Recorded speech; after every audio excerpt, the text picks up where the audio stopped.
Welcome back, Spokane, to another episode of EvoReal Talks. I'm your host, Matt Side, and I'm here with my lovely co-host, Jessica Side. Hi, everybody. Who usually prefers to introduce herself, but I thought I'd take over. That's all right. So we've had a bit of an adventure over the last 24 hours. We have. So if you listen carefully, maybe not even that carefully, you will hear a hum in the background. And that is because that white noise? Yeah, that is not a really powerful white noise machine. That is something Those that's are drying out. Fans and dehumidifiers, because surprisingly, if the supply line to the back of your toilet starts to leak, drip, drip, drip, drip, drip, drip, drip, drip, a little faster, it creates a puddle. Yes. That then goes under your molding, and then down the inside of the wall to the ceiling of your finished basement, and soon begins to drip out of your light fixtures and your heat vents and any possible crack or drywall screw area, until your daughter, hours and hours and hours later, because everybody's at work and school, steps into a puddle of water in the basement bathroom that's sourced from the upstairs bathroom. That's right. All of that to say, we had a leak. My Lord, that was long. So anyway, we had a leak. I'm descriptive. And so we had to call a professional company. Restoration One came immediately. Shout out to Jason Cisco and the peeps at Restoration One. Yes, Seriously, and they were here first thing this morning. Yeah. So anyway, that's the reason why you have a little bit of an extra hum in this recording. So hopefully everyone will be okay with that. They're going to have to be. Yes, indeed. Glad we have insurance. Okay, so let's talk a little bit about something that came up for me a few weeks ago. We were in Glacier National Park a few weeks ago, and most of the time we have stayed either on the Going to the Sun Road, or we've gone to a place called Swift Current Inn, which is now we've stayed there twice, and we absolutely love it. I'm sorry, when you say stayed on Going to the Sun Road, meaning that we have not diverted far from that. Correct. Like we didn't pitch a tent on Going to the Sun Road. That would be kind of cool though. Dangerous, but cool. Probably illegal. So my sister-in-law decided that we should book one night in a place called Lake McDonald, which is one of the first things you get to when you very shortly after West Glacier. So, but we had never really been there. So we went there. I get out, I do the registration, I come back out, and Matt had been doing some reading while I was inside. I was actually eavesdropping on one of the tour groups. Oh, okay. And found out that the architect for the lodge there at Lake McDonald was Kirtland Cutter. And I was so excited about this news. I knew she would be. And so I want to talk a little bit about it, because I have been hearing the Cutter name since I was a little girl. Like, I don't know if it was a thing in your family, but in my family, it certainly was. My mom would comment all the time on his buildings, or she would say, I wonder if that's a Kirtland Cutter building. Why do you think that is? Do you have a hypothesis to that? Well, part of my hypothesis is that she lived on the South Hill. So not growing up, because she was only here in high school. Let me ask you this question. Yeah. Was Mary Cliff a building that was a Kirtland Cutter building? Boy, I don't think so. It wasn't in the list of buildings that I had seen. As you were talking, I was like, I wonder if it was part of the history of her school, Mary Cliff. Yeah, which we'll talk about another time. I think it was the mixture of living on the South Hill and getting married in one of his buildings, actually. So I think, and then just the history, they lived in the lower South Hill in different apartments and things like that. So I'll have to ask her about that. So I decided, you know what? This is kind of cool. I'm going to learn a little bit about Kirtland Cutter. And it's been a while since we've done some Spokane history. History. So let's talk about Kirtland Cutter. Some of you have no idea who I'm talking about, and we're going to get into it. So he was born in 1860 in Rockport, Ohio. He grew up on a farm with his, not with his grandparents, but I think his grandparents maybe were on the same plot of land. His grandfather was a naturalist and a doctor. I think he was kind of prominent in his area. When you say a naturalist, like a naturopath, when they say that? No. Or like a naturalist is someone out in the field, like yes. Okay. Yes. I trees just wasn't and birds sure if there was a different meaning. No. So many. Those are called witch doctors back then. I'm kidding. I don't mean that. I'm anyway. Don't mean to offend anyone. I mean, back in the day, people, if you're using herbs and stuff. You're a naturopath. You're a friggin' witch doctor. Not now, just in the back then. Oh my gosh. Okay, so when he was 14, he began. Doulas? Okay, when he was 14, he began Cleveland's prestigious Brooks School, sometimes called Brooks Military Academy. And he was not a star student. He was not a star athlete. He didn't really stand out in any particular way. But after the Brooks School, he went to Arts Students League of New York.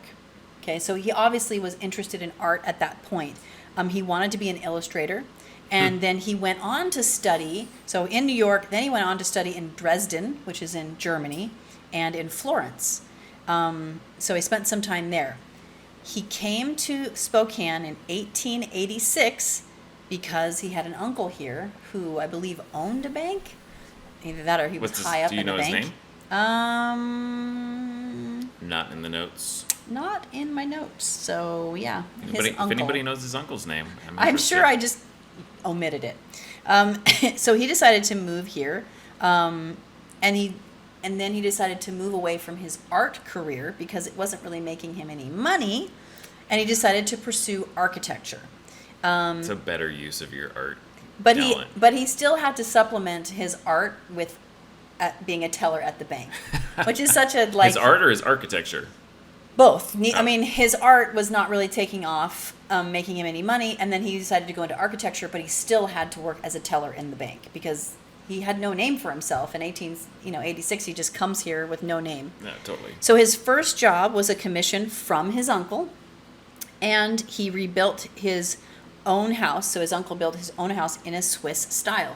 So that's a big thing, right? So Kirtland Cutter, if you look at the style of homes that he created, envisioned, and then brought to life here in Spokane, a lot of them have that Swiss chalet look, which if you think about it, he studied in Dresden. Okay, that so makes you get a lot total of that. sense. And you have to pause for a second because that was a big thing that the tour guide was making a huge deal out of at Lake McDonald was the Swiss chalet feel, and that's why they commissioned him to be the architect for that, because of the setting and the mountain lake, and they wanted it to feel like a Swiss lodge. Right. So interestingly enough, the Brooks School that Kirtland Cutter attended was a half-timbered schoolhouse with diagonal cross braces, and that they believe influenced him at a young age because he was there for, a good period of time, several years, being influenced by that beautiful architecture of that place. So his two most important commissions came in 1889, besides his uncle, James Glover, so considered the father of Spokane, and F. Rockwood Moore. So all four of the homes that he built, so his uncle, he built himself a home, and then these two gentlemen, they were all on the South Hill. So that's why I say, because my mom lived on the South Hill, Lower South Hill, that's where a lot of his buildings are. And then he just began his career doing timber Tudor style homes. In 1889, it's really important in our history because there was a fire. That's right.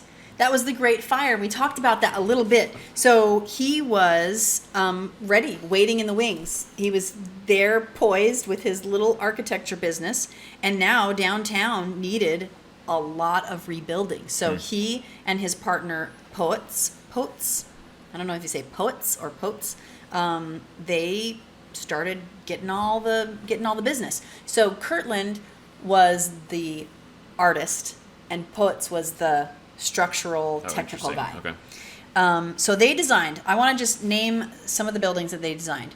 First National Bank, the Rookery Building, White House Store, Sherwood Building, Petticord Hotel, Davenport's Restaurant, because remember at that same time Davenport had started like a pancake house, and so he started in the restaurant business.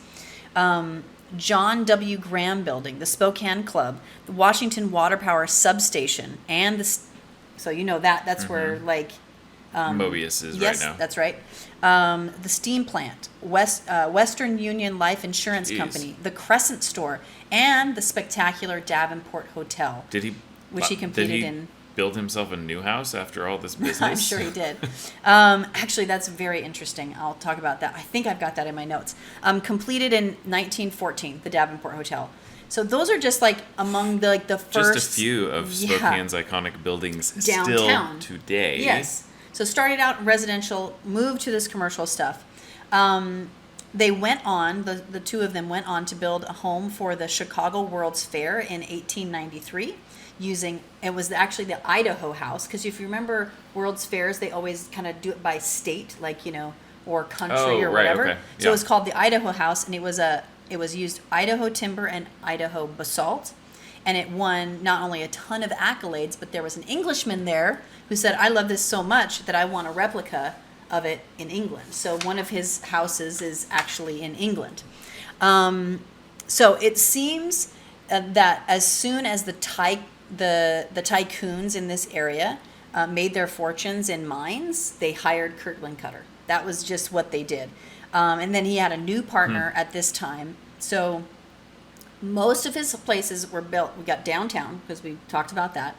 We have the South Hill and Browns Addition, because that's kind of where everybody was going. Sure. I mean, it was really kind of the extent of the majority of Spokane. Yeah. You have to remember it was a tiny town. And a lot of those people actually, if you remember when we went to Wallace, Idaho, a lot of them had their Second their homes there Well, it was their first home, technically. Sure, And then because they that's where the moved mine here. was. Yeah. And they had these spectacular homes. So some of the people that he built for then were John A. Finch, Patrick or Patsy Clark, Amasa Campbell. So again, these are all, like, most people know Patsy these Clark's, names. the Campbell House. That's right, Finch Arboretum. Then you have some people I've never heard of, but I'm sure they're important. W.J.C. Wakefield, Henry Richards, R.L. Rudder. So Rudder is Rudder a park. Parkway, yeah. Lewis Davenport, D.C., and Austin Corbin. J.M. This feels Corbett. like a list of white privilege. Yes, it does. F. Lewis Clark. I know, it's always in the background. So, and they even had one rural house that was J.P. Graves, and he named it Waikiki, even though it was English estate on the Little Spokane River. Oh, okay, interesting. And that's, so that's how they gotta be... named Waikiki Drive. Yeah. Wow. So he also ended up completing a lot of work in Seattle, and even teaming up with the Olmsted Brothers, the landscape company. which Sure, I we've mean, if also you're an talked about. architect, landscape architects and architects themselves, Yeah. like, being able to create some amazing places. I Mm-hmm. mean, many of those places that you list are wonderful. I mean, the Campbell House is a museum still, isn't Yes. it? Yep. So, Yep. I mean, they're pretty cool. Yeah. So my mom and my dad got married at Patsy Clark. So when I say that's Which recently sold for 1.7 million, was it 1.7? I think so. Which is And not I mean, very it much was, when my you think goodness, about it. Patsy Clark's was a restaurant when we were kids, Yep. and then it was a law firm for a while, Mm-hmm. and I don't know, somebody's doing something to it. I don't know what they're doing. Bed and Maybe breakfast it's would be amazing. that would be cool. Maybe it's going to be a private residence again. So he was commissioned to build a home for W.H. Coles of the Browns Addition fame in Southern California, which was good because Spokane was not a great place for his business after World War II.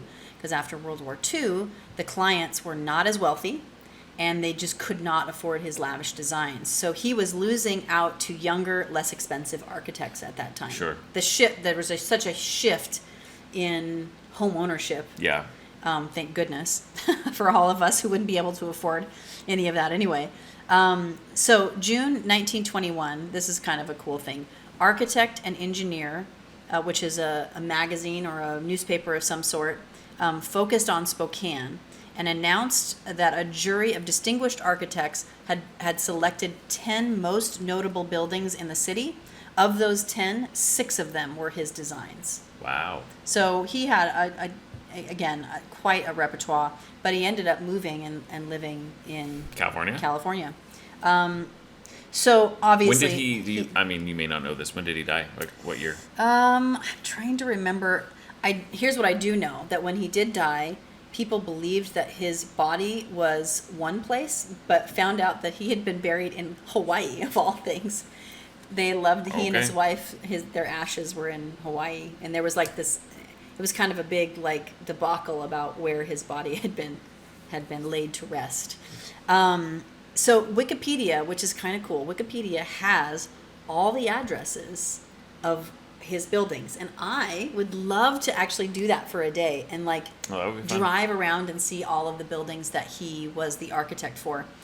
I didn't have this written down, but you asked the question and I thought I would answer it, that he lived in a beautiful kind of Swiss chalet home, but it was very simple and it was not nearly as lavish as some of the other stuff. It was very much his. You have to understand there was a simplicity, even though obviously it was expensive, the stuff that he did, but it was very simplistic and it was very much about wood grain and all those things. So his place was a pretty neat. I saw some pictures and read some things about it, and I don't know exactly. I'm hoping that we can find it on our little drive. Yeah. When we go and try and find all of his buildings. But anyway, Yeah, that's cool. So if you want to do your own tour, you can look go to up some of those Wikipedia addresses. and it's Kirtland, Kirtland. Kirtland Cutter. That's right. One of the founding fathers of Spokane, Washington. Certainly the founding architect. I mean, you have to give him a founding father status. I mean, in some level. Yeah. I mean, if you're that instrumental in the architecture of a city. I think of founding fathers as being people that influenced politics and stuff like that. I don't disagree with you on that, but I think that the founding father is someone of influence on a city, and when a city has that much of your thumbprint on it, you have to be a founding father in my book. So thanks, Mom, for always bringing up his name and me going, ooh, he must be famous. He must be famous, and he kind of is, and he had a lot of Spokane influence history, here. He sure is. Yep. We'll have to check out if Mary Cliff is on that list. Yeah, and he also was like instrumental and foundational to the arts and craft, like that style of he contributed a lot to that in the world. So yeah, that's all cool. right, Matthew, what do you got for us today? You know, it's interesting because it's kind of not too far off of what you're talking about. Okay. And sometimes we collaborate on what we're going to talk about, and today we absolutely had no collaboration, and I gained inspiration only a few hours ago on what I was going to talk about. So it has nothing to do with what you were talking about, like at least the precursor. I was not influencing you. Yes, thank you. Okay. I appreciate that. What I want to talk about is alternative living. Alternative living. When we think about homes, immediately we all have a picture that comes into our mind, and that is probably not an alternative living solution or place. Probably a stick-built home. Maybe it's a manufactured home, or a condominium or something. But we have a picture that comes into our mind. What I want to talk about today are barndominiums. Barndominiums, okay. It's a new word to me. It's a new word to me not long ago, too. And I'm like, hey, isn't this my business? Shouldn't I know about this? Shouses. Okay. And then shipping container homes. Okay, Shouses. I figured a shouse was like a house in a shower. Am I right? What? Okay, shouse. How Shower about, house. Okay, so these are all... oh, my God.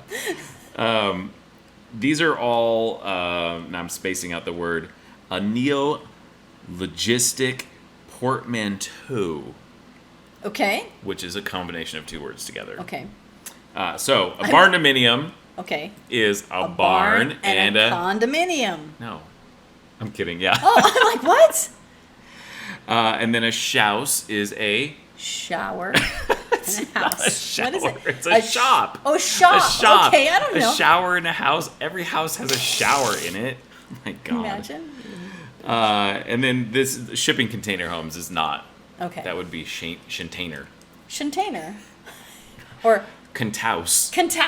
Yes, that's good. So we're going to be talking about barndominiums, Shouses, and Conthouses. Okay. I just want the world to know that I came up with it first. All right. Oh, my God. How much more time do people have to listen to us? All right. So let's talk about barndominiums. Okay. Barndominium, as of June 2021, the term barndominium is searched for on Google over 200,000 times a month. Okay. Hashtag Barndominium has over 85 million views on TikTok. So, the fact that about 12 hours ago I had never even heard of the word, I'm like, what? Okay. So, Barndominium, first used by a real estate developer named Carl Nilsson, who had envisioned a planned community around an equestrian theme back in the 1980s in Colebrook, Connecticut.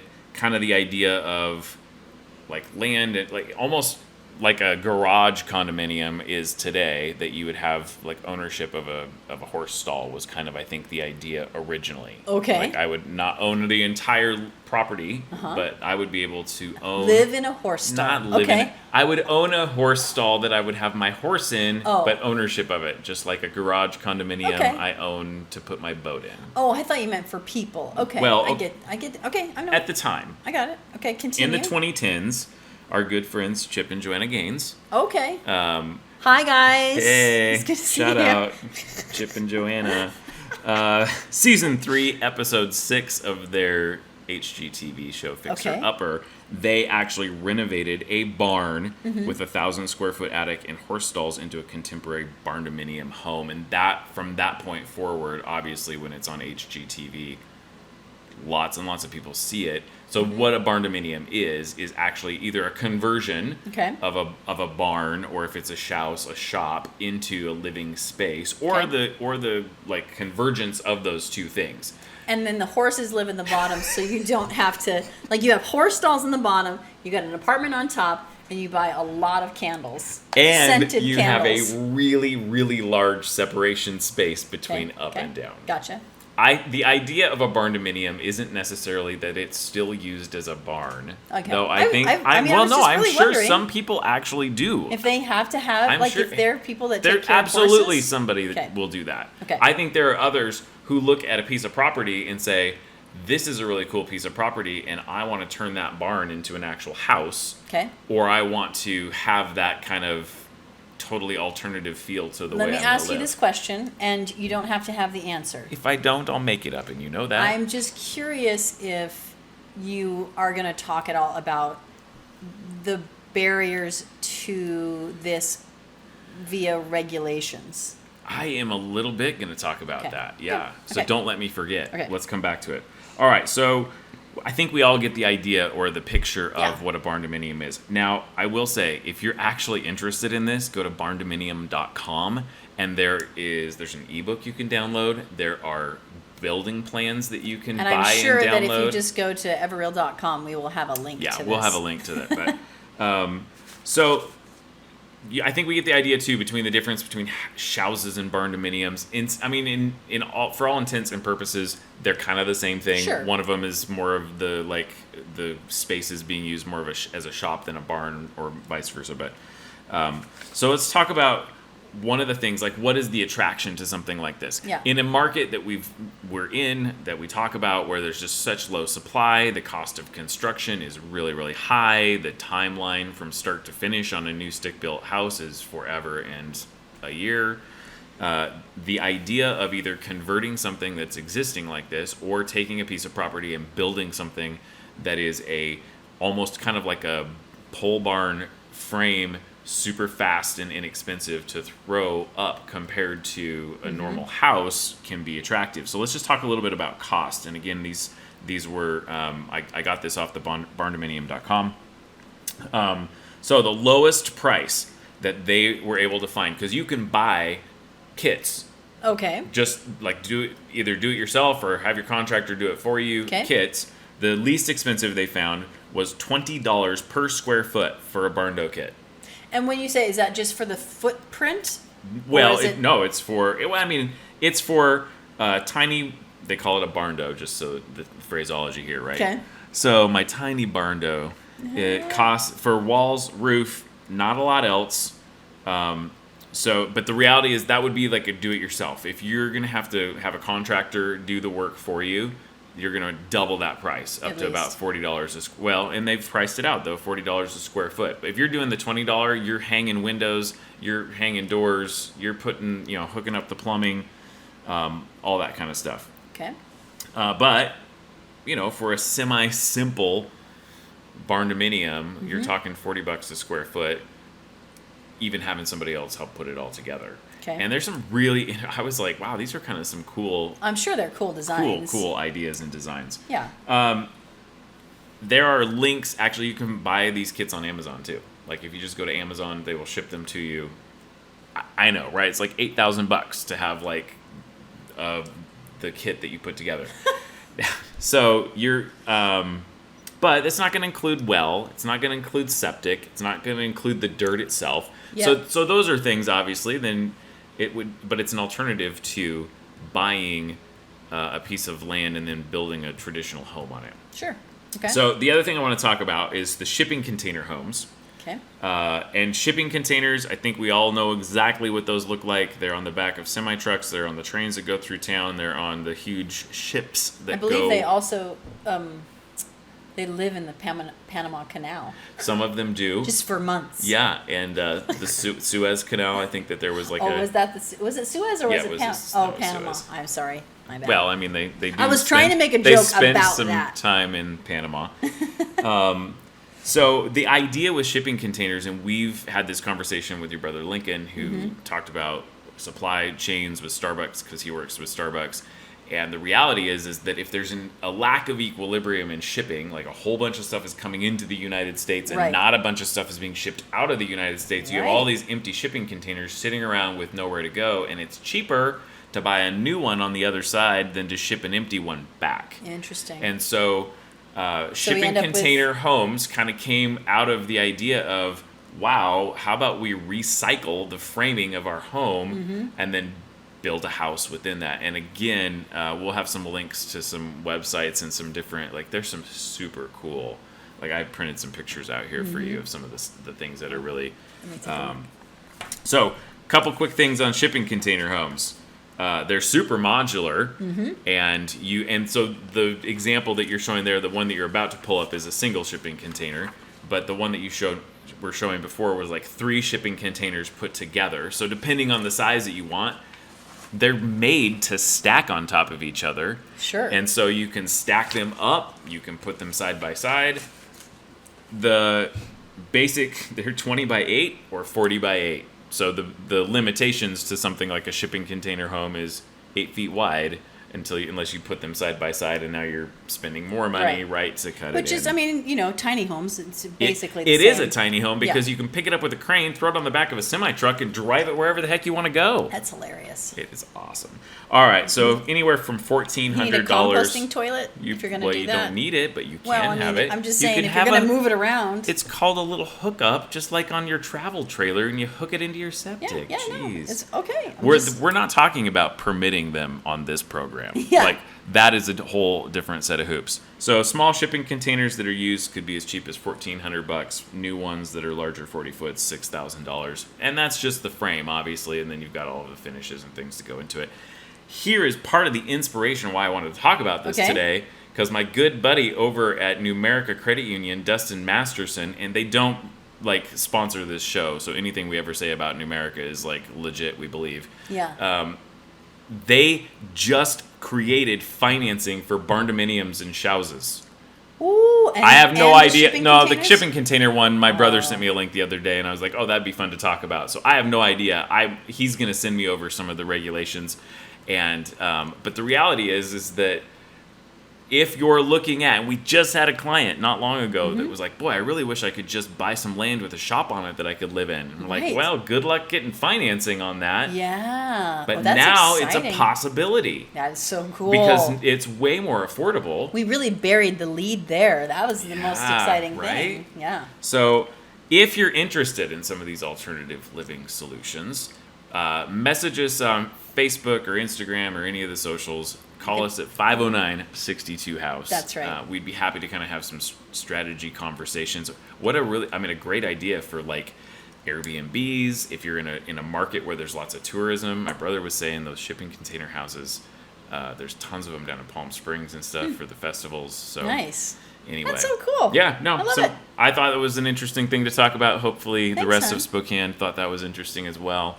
I think they will. I guess with that, we should sign off and get out of here. Chip and Joanne, we'll see you later. You guys message us too dinner? if you're in Spokane anytime soon. Totally. We'll go out and grab some bite to eat. All right, everybody. We'll see you next week. Bye. Bye.